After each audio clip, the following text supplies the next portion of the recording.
We're talking life, money, and confident finance with Amanda Redman of Amanda Redman Financial Planning. And today, Amanda, we're talking about ostrich syndrome. People who are sticking their head in the sand, trying to pretend that they don't need to think about their financial future, and that can really cause major problems, can't it? How common is it for people to just stick their head in the sand and be an ostrich over their finances? It can be quite common in my experience. Not everybody, obviously, it does depend on your personality and perhaps your experience with money in the past, but it is a very dangerous place to be, to have your head in the sand, and you potentially risk not ending up with the best financial future or even the best financial situation now.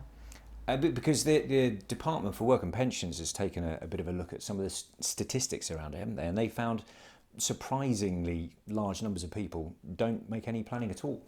Yes, yeah, there are millions of people that suffer from decision fatigue, and particularly when it comes to longer term decision making. So I think most people find it much easier to make decisions about the immediate future, day to day, budgeting, etc. But some people don't feel able to make some of those longer term decisions, and therefore they need some help to think it through, to discuss it fully, and then to put something in place that they can work towards. And we are talking about millions of people. Yes, yeah, certainly about 9 million people, I think, from the study could suffer from decision fatigue. And often it can be a cause of arguments, can't it, within, between couples, for instance, or things about looking at wills, for instance. Yes, yeah. Obviously, we're all different, and that's what makes life wonderful. But some people like to plan in the future, and other people prefer not to. But certainly when it comes to things like wills, it is so important, particularly if you have children. A will allows you to determine who you want to look after your children in the event of anything tragic happening to you. But also it allows you to express your wishes as to who benefits from your estate. And I should just point out that wills are the domain of solicitors and legal advice rather than what I personally do. But we feel it's such an important part of good financial planning is to have a will that is up to date and that you review every few years. And you talked about decision fatigue, people who've just had too much on their plates recently. And of course, Brexit, coronavirus, those sort of big things impact on people's lives as much as their personal circumstances. They kind of really inform it, don't they? Yes, yeah, definitely. Things like Brexit and coronavirus obviously are external factors that can cause a significant amount of stress and uncertainty. And in those situations, there is definitely a greater tendency for people to put off making big decisions because they just want to wait and see how things will evolve and how it will impact them personally in the immediate term. But having said that, at the end of the day, we all still have our lives to lead, and the more we can feel in control and make decisions that we can control going forward, the better actually it makes us feel.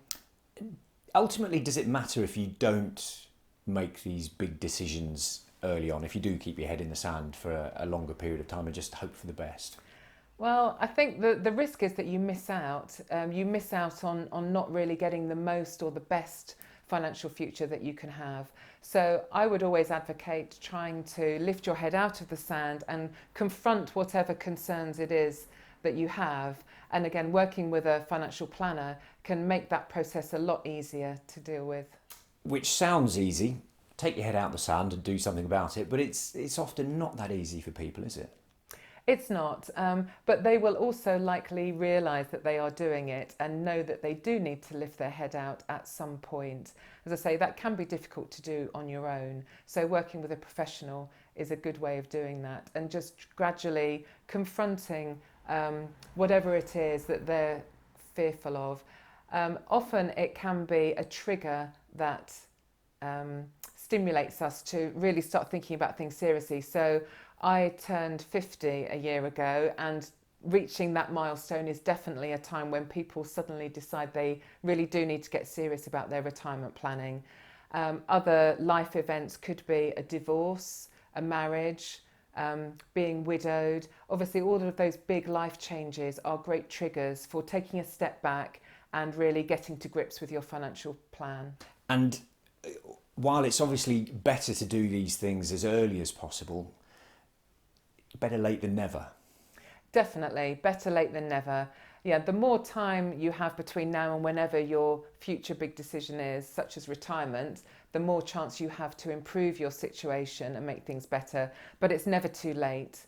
And certainly with things like estate planning or inheritance tax planning, often the best time to be considering that is when you're in your 70s rather than any earlier. And for you as a financial planner, you can bring something to the party when somebody turns up and says, look, I need to sort my life out now. I may have left it a bit late. You can still do something. Yes, yeah, definitely. We take a step back, we talk about life, the universe and everything, and through the course of the conversation, we identify what somebody's short, medium and long-term priorities are and how their finances need to support them in achieving those things. Okay, Amanda, thank you very much. That's Amanda Redman of Amanda Redman Financial Planning, and you can have your own personal, no obligation chat with Amanda. Just get in touch and you can always take a look at the website.